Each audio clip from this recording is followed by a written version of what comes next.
centaine de milliards yoo xam ne ay arriérés yu ñu amee entreprise locales yi lu mel ni Areski lu mel ni CSE lu mel ni Sotracom ak ñeneen ak ñeneen. Ensuite conditions yi ñu defee mbir mi ndax commission li ñu joxe ci commission rek ay milliards la ay milliards ci commission parce que nit nee na moom moo xam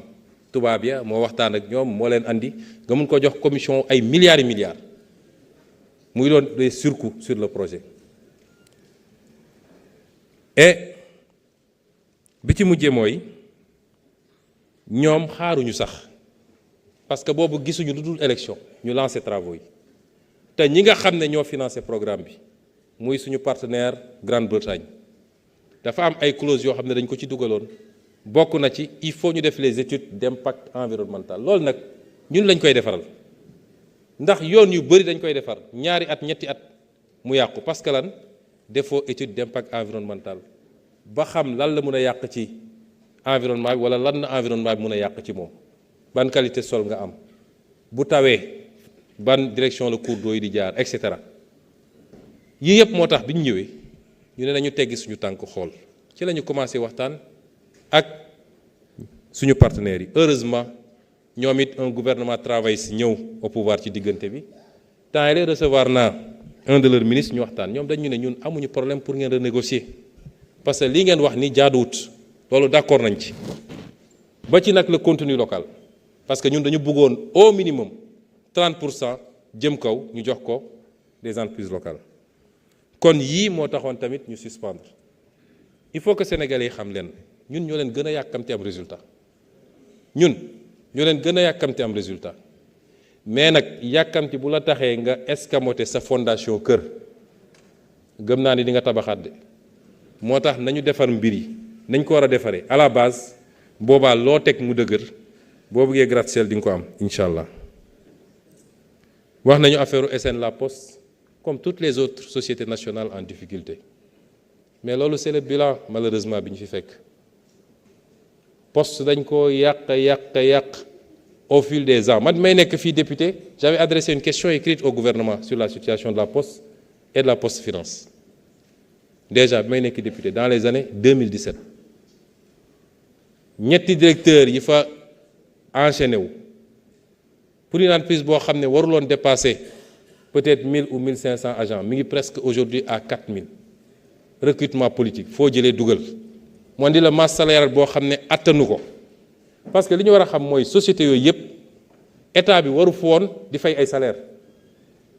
c'est des sociétés qui doivent créer les conditions de leur viabilité financière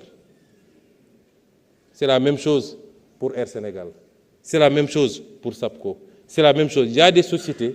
demandez au ministre des Finances la ñuy daj c'est des sociétés qui sont sous perfusion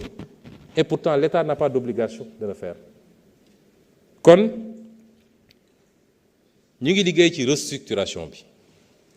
ci loolu la ñu nekk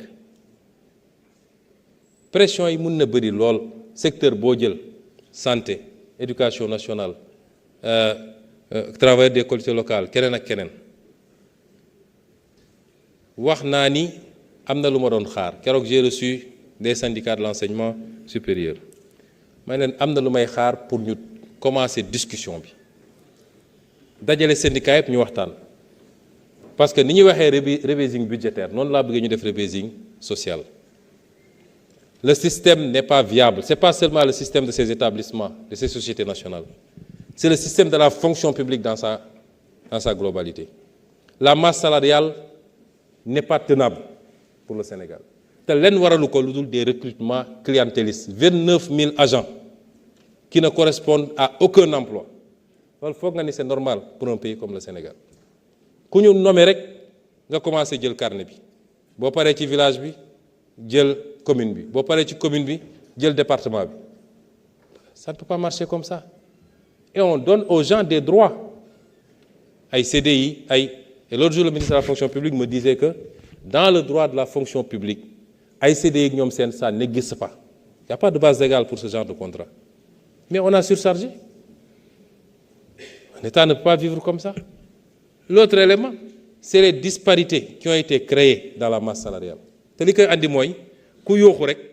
ci gën a mën a yooxu ci moment bi rek nga beroog moom signé dara ñeneen ñi dégg ko ñoom it yooxu mais on ne peut pas gérer les équilibres état dañuy gérer des équilibres la masse salariale dafa am nu mu doon doxee jusqu'à ce au départ de Abdoulaye Wade de Abdou Diouf au moins mun nañu ne PS nii ak nii ak nii mais l'état moom am na des fondamentaux yoo xam ne dañ ko doon respecté nga xam ni nii la kii lan mooy indice am lan mooy grade am lan la correspondre ci salaire après chacun peut avoir des avantages liés à ce corps-là on est d'accord mais ni ñu ko defee ces dernières années ces 20 dernières années ça a complètement déstructuré et c'est ça qui crée la surenchère syndicale parce que ku nekk danaan su ma yooxul duñ ma jox ñun nag yooxu taxul nga am yooxu taxul nga am li ñu mën a def dinañ ko def parce que travailleur bu ne yéene nañ ko lu dul jeex yéene nañ ko waaye nag nit loo am rek ngay joxe état li mu am la mën a joxe boo ma laajee lu ma amul ma ne la mënuma ko te am nga droit nag manifester mais le droit syndical est également encadré dans ce pays les travailleurs des collectivités locales quelqu'un l'a dit ici revendiqué nañ pendant des années bloquer les collectivités locales les gens auraient pu appliquer li nga xam ne moom la loi wax mais au finish bi discussion amee ils se sont rendus compte qu'ils avaient tort pour une grande partie parce que ñoom ñi doon réclamer prime yëpp en réalité il n'y en a que 1000 combien 1070 sur combien sur 16 000 qui en avaient droit qui sont des agents conformément à l'accord bi taxoon ñuy wax pendant des années ngeen bloqué lépp ku dem du am kayitu juddu yooyu yëpp il faut ñu xoolaat ko tout ce qui sera possible pour améliorer les conditions des travailleurs nous le ferons tout parce que yéene naa leen lu ne mais na ñëpp raisonnable surtout nag fii réew mi toll na ñëpp raisonnable ñëpp àndandoo ñu fixer les mêmes objectifs.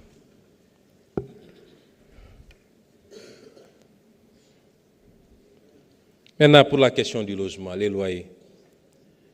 Vous savez, le loyer est consubstantiel, le problème du loyer est consubstantiel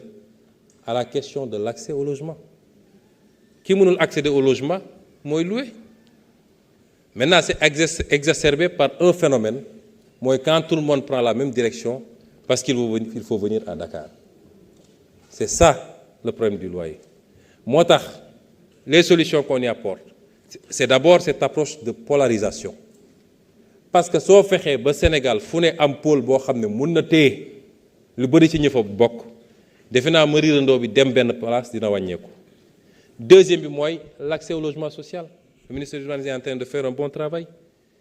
On a